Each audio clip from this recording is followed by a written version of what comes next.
One night before dinner, my son mentioned that the nanny had started making the kids pray before breakfast and lunch and teaching them about God. During dinner, our oldest asked if we were bad people because we didn't go to church. As it turns out, the nanny said that everyone was supposed to go to church on Sundays, and this made the oldest one question why we didn't go. She had also been reading them the Bible and biblical stories during story time and lying about it. I certainly wasn't planning on having them be forced to pray and read religious texts. This is RAINEY from Oh So Simply. This is an experience many parents fear when hiring a new nanny. While it's good to have your children exposed to a portion of different ideas that are out there in the world, most parents don't want their nanny to indoctrinate their kids with ideologies different from theirs.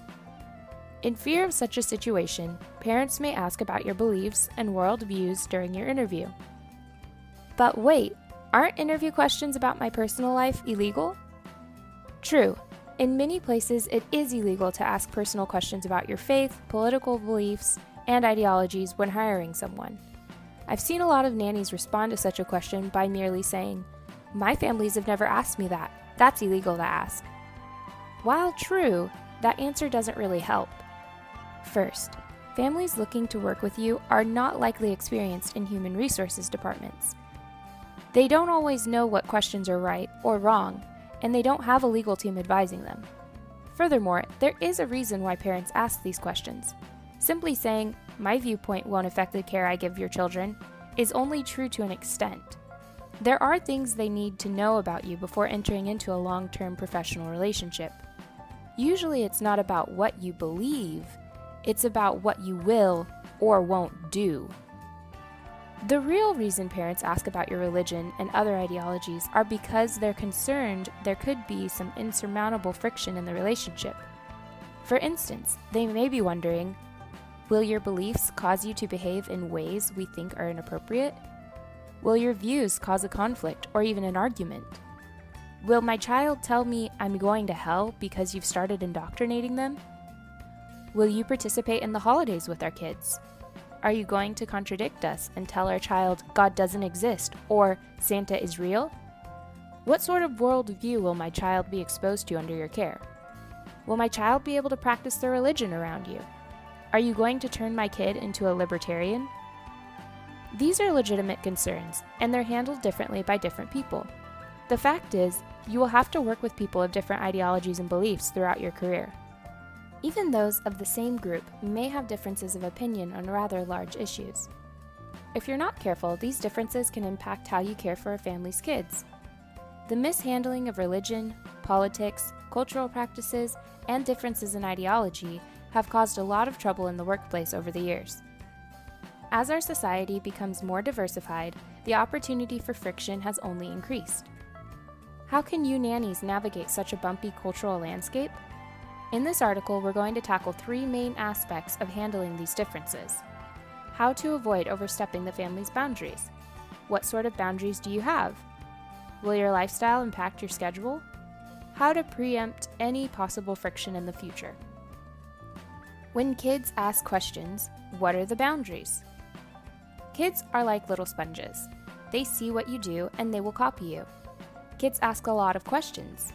If you do something different than the way their family does, the kids will notice and likely ask you, why? Unless parents can trust you enough to answer these questions diplomatically, they might want to avoid working with you. Nannies have the unique position of being in the family, but not of the family.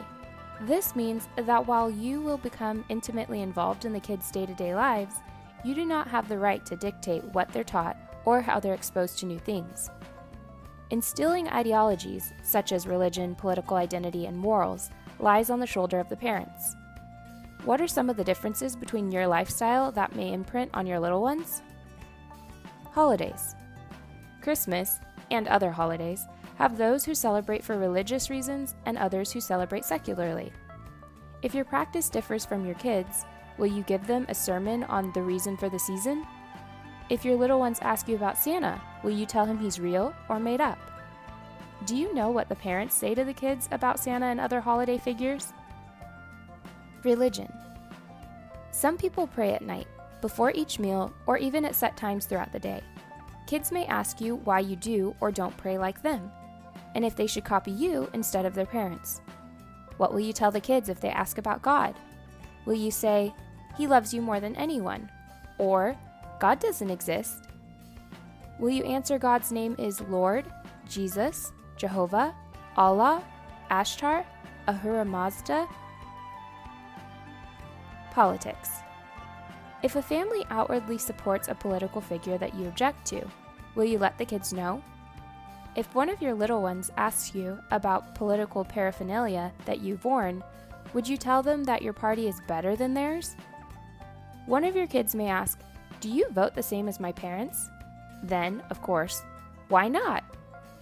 Will you say, "Because your parents voted for a bigot," or will you be able to be more diplomatic? If a kid complains about school, will you say, "Our education system is a broken mess. You should be homeschooled"? Or will you say, "There's a good reason why your parents send you to school"? What should you do? This is just a small sample of the kinds of questions and conversations that come up when you're with your little ones for a long time. So what should you do? Talk to the parents about how to handle any differences in ideology that you have before you start work. Ask them if they'd prefer you to either redirect them with such questions to the parents or neutrally inform the kids of your viewpoint. Let's take the example of prayer. Suppose the family is non-religious, but you have the practice of praying. If your little one asks you what you're doing or why, you could say either, "I'm praying.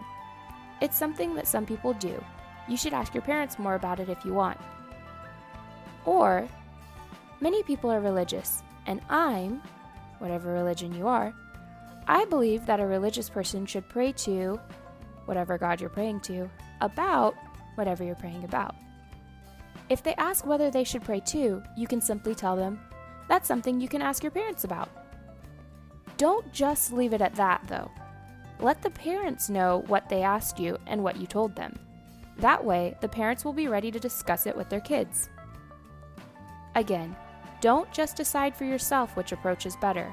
Ask the parents. Remember, you and the parents are a team, but they get the final decision on how to raise these kids. A warning. Never teach an ideology or worldview to your little ones behind the parents' backs. If a nanny does go behind the parents' backs on such an issue, it proves that the nanny is not capable of following the parents' wishes. For example, if the parents wanted to restrict their kids' screen time and the nanny just sat the kids in front of a TV all day, she should be fired for blatantly ignoring the parents' request. The same would go for what you teach the kids. When a family's lifestyle makes you uncomfortable, should you be forced to put your feelings and beliefs aside to appease the family? No. Based on the way we've been raised and our core beliefs and ideologies, we all have different zones of comfort. Someone who belongs to a faith group that doesn't celebrate certain holidays on moral grounds may not be comfortable helping kids with their Halloween costumes or Christmas crafts. Approximately 1.5% of those who identify as Christian do not observe Christmas and Halloween customs due to their faith. Should you, as the nanny, be forced to put your feelings and beliefs aside to appease the family? No. Let's go over a few examples to see why this is the case. Outings. For some families, politics have a huge role in their identity. Those who are deeply involved in some form of politics may attend a candidate's election rallies or a national parade, plant a politician's signs, pass out flyers, or raise awareness about their cause. A portion of these families would love for their kids to be involved in this work, even while the parents are away.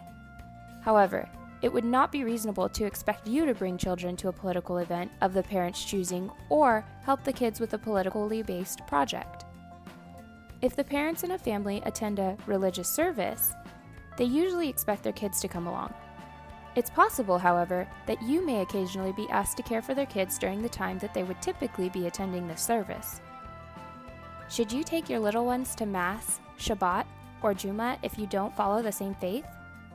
If you are comfortable attending the service and you would like to work at that time, by all means, do so. If you are not comfortable attending one or any specific religious service, you have the right to tell the family you will not be attending any or some religious ceremonies with the kids. You can be upfront with them about which types of services you are and are not comfortable joining. Families are rightly not comfortable with a nanny forcing religion on their kids, and the same should be true the other way around. Entertainment, movies, shows, and video games. Many have objections to viewing entertainment that centers around violence or occult practices.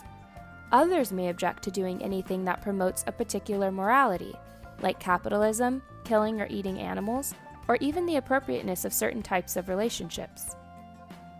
Reading religious texts to the kids.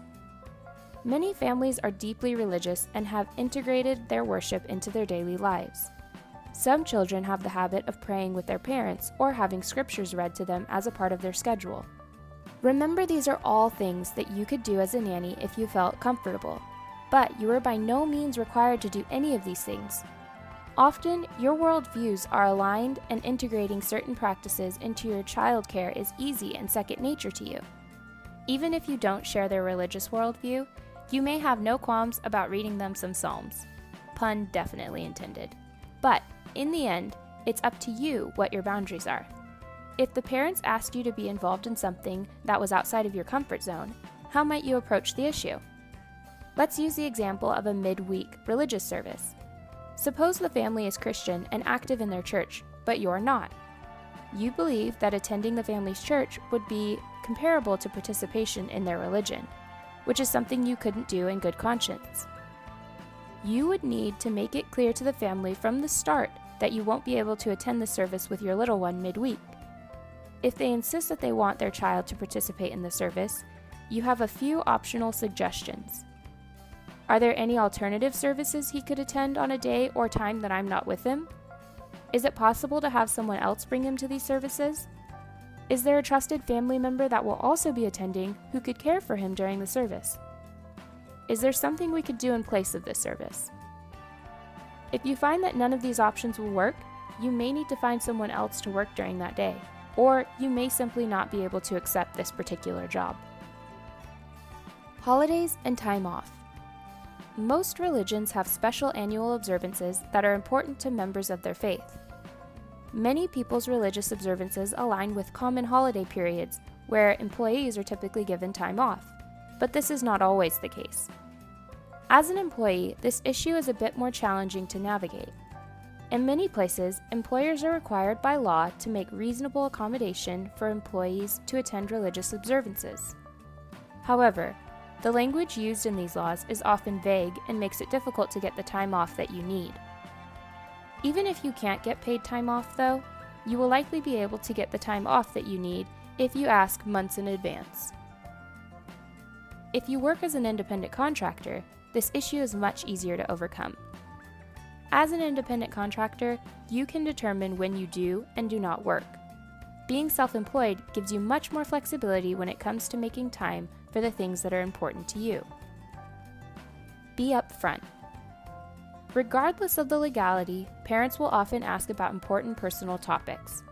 Usually they ask because they have fears and concerns. You need to be professional and alleviate any of these concerns, or even ones they didn't realize they had, by telling them about your boundaries. Then you need to ask them about theirs. This is the only way to ensure there will not be insurmountable friction between you and the family. You can do all of this during the interview. Don't wait for the parents to ask you these questions. Bring this up on your own. It will go a long way in making them comfortable with you. You also need to understand and respect the family's boundaries. If the little ones ask about your faith or lifestyle, simply inform, don't evangelize. You should never force your worldview onto the kids if the parents are not okay with it. This requires that you be upfront with families about things you will and won't do. Employers are required by the laws in many places to make reasonable accommodation to employees to reserve religious holidays.